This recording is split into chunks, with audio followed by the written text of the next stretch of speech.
Over 60% of all employees in the United States are disengaged right now. Do you really know how your team is feeling and how they're doing? I'm going to give you the wrong and the right way to know how your team is feeling, how happy they are, how engaged they are. So let's start with what not to do. Do not measure satisfaction. Satisfaction is measured on those annual surveys that come around once a year.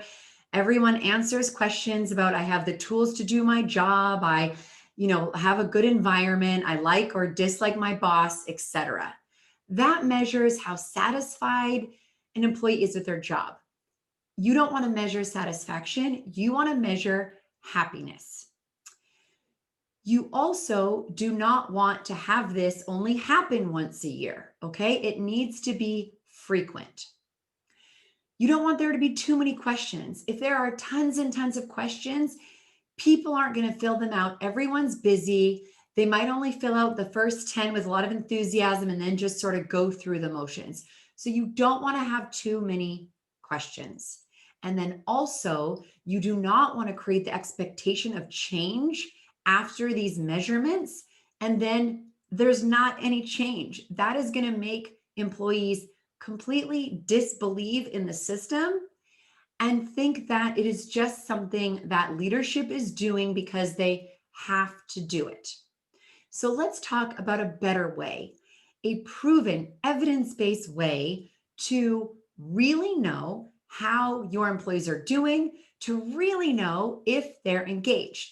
So number one, don't measure satisfaction. You want to measure happiness. You want to measure how they are feeling, their emotional state when they're at work. And yes, you can measure happiness at work. You want to have a few but very relevant, powerful questions to ensure that you really get to understand how their morale is, how they're feeling right now.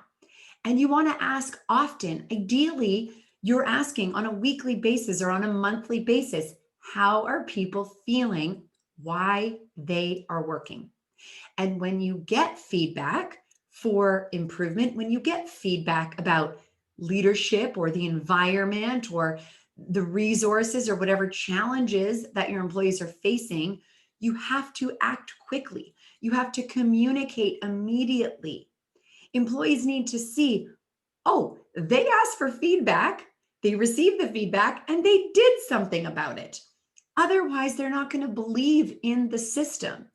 And you want them to believe that leadership actually cares. And then the last is, when there is survey, when you do get data back, there's always positives, right? There's areas for improvement, yet there's always positives. And so when leaders are going back to the teams, the leaders need to focus on, here's what's going really, really well. Here's what 85% of the team thought is really strong. So executive teams and HR needs to train the leaders how to deliver the information back and to not just focus on the positive, but make sure that there's a focus on the positive. So make sure that your leaders are doing all of the good stuff and not doing the satisfaction measurement that doesn't work. Remember, happy and engaged employees are more productive and more creative. They will sell more. Happiness at work really matters.